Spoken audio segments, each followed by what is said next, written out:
Olá, vamos falar sobre a definição de linhagem nas neoplasias hematológicas. A linhagem mieloide ela é definida ou pela presença da enzima mieloperoxidase ou pela presença de dois marcadores monostários. A mieloperoxidase ela é uma enzima intracelular. Então, se o método de escolha for a citometria de fluxo, é necessário primeiro provocar a lise da célula antes de pesquisar essa enzima. E ela deve estar presente em 3% ou mais da população de blastos. Caso a meloperoxidase seja pesquisada por meio da coloração citoquímica na lâmina do mielograma, precisa ter bastante cuidado para não confundir o blasto com células maduras da linhagem granulocítica, porque elas também vão corar para a meloperoxidase. Em relação aos marcadores monostários, nós temos 5: o CD11C, o CD14, o CD64, a lisozima e a esterase não específica. Desses todos, o que a gente menos utiliza é a lisozima, e em segundo lugar, a esterase não específica, porque a esterase ela é uma coloração citoquímica, ou seja, feita na lâmina, que é bastante difícil de ser realizada. Então, muitas vezes, ela não está disponível na prática clínica. Em geral, a gente dispõe dos marcadores que são facilmente avaliados pela imunofenotipagem, que são o CD11C, o CD14 e o CD64. E a relevância de identificar se uma leucemia mieloide aguda tem diferenciação monostária é que esse fenótipo tem uma alta taxa de filtração extramedular, principalmente por ser nervoso central. E aí, por essa razão, existe a recomendação de que, na terapia de indução, pacientes com LMA com diferenciação monostária sejam estadiados em relação à infiltração do seu nervoso central e recebam profilaxia com quimioterapia intratecal.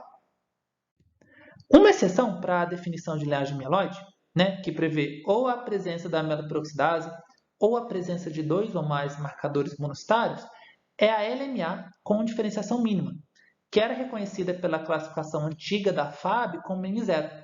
Nesse caso, a célula é muito jovem, então ela não expressa nem meloperoxidase, nem os marcadores monostários. E aí o diagnóstico é dado pela expressão de dois ou mais dos marcadores CD13, CD33 e CD117. E nesses casos é muito importante descartar que essa célula faça parte das outras linhagens, como a linhagem linfóide B e a linhagem linfóide T. No caso da linhagem linfóide B, a definição é dada pela expressão obrigatória de CD19, combinado com um ou dois marcadores adicionais conforme a intensidade de expressão. Se o CD19 tiver expressão forte, é necessário somente um marcador adicional.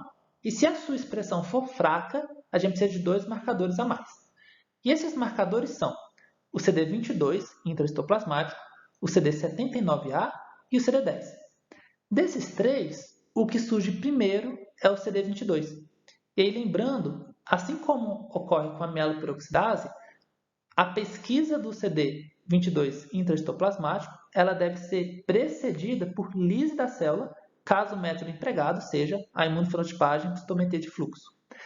Depois do CD22 surge o CD79A, que é uma proteína que acompanha o receptor da célula B, e por fim surge o CD10. O CD10 ele é uma molécula que caracteriza nas leucemias linfóides B o estágio de LLA-B comum. E aí, o que define se a expressão do CD19 é forte ou fraca é a comparação dele com a expressão do CD19 nos linfócitos B normais do mesmo indivíduo. E aí, baseado nisso, a gente define essa intensidade de expressão.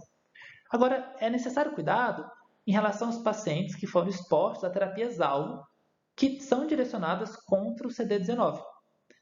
Como exemplo, nós temos o blinatumomab, que é um anticorpo bispecífico anti-CD3 e anti-CD19, e a terapia com células CAR-T anti-CD19. Nesses dois casos, a doença pode perder a expressão desse antígeno. E aí, o reconhecimento da célula neoplásica vai ser um pouco mais complicado do que ocorre tradicionalmente. E aí, uma exceção de neoplasia linfóide B que não expressa CD19 e também não expressa outros marcadores B é o linfoma de Hodgkin. O linfoma de Hodgkin, durante muitos anos, ele foi uma neoplasia sem célula de origem definida, por conta dessa ausência de marcadores clássicos.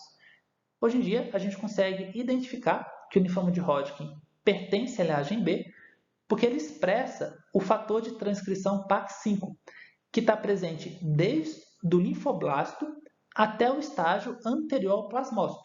Aí, a partir daí, ele desaparece.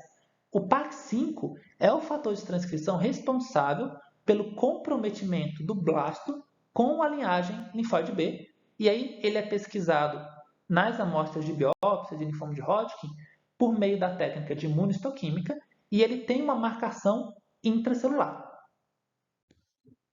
E por último, a definição de linhagem linfóide T é a mais simples. É necessário somente a presença da molécula CD3.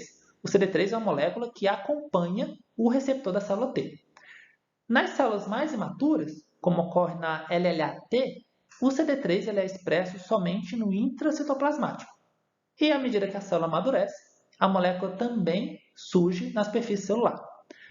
Um cuidado especial que deve ter é que as células de linhagem NK, elas expressam no citoplasma uma outra isoforma do CD3.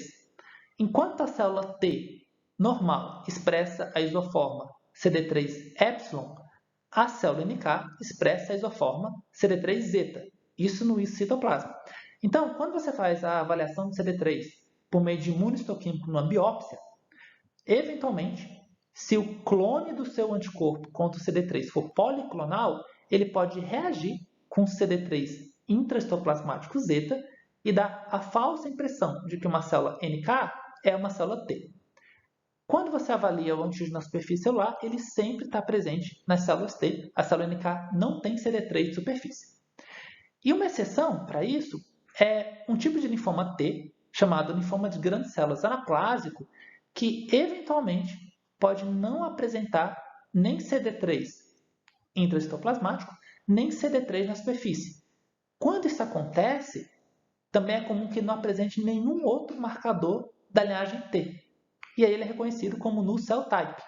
Esses casos têm um diagnóstico difícil e acaba sendo definido essa entidade pela alta expressão do marcador CD30, que é característico desse linfoma, apesar de não ser exclusivo, na ausência de marcadores diagnósticos de outras entidades. Isso é o que eu tinha para falar. Agradeço pela atenção.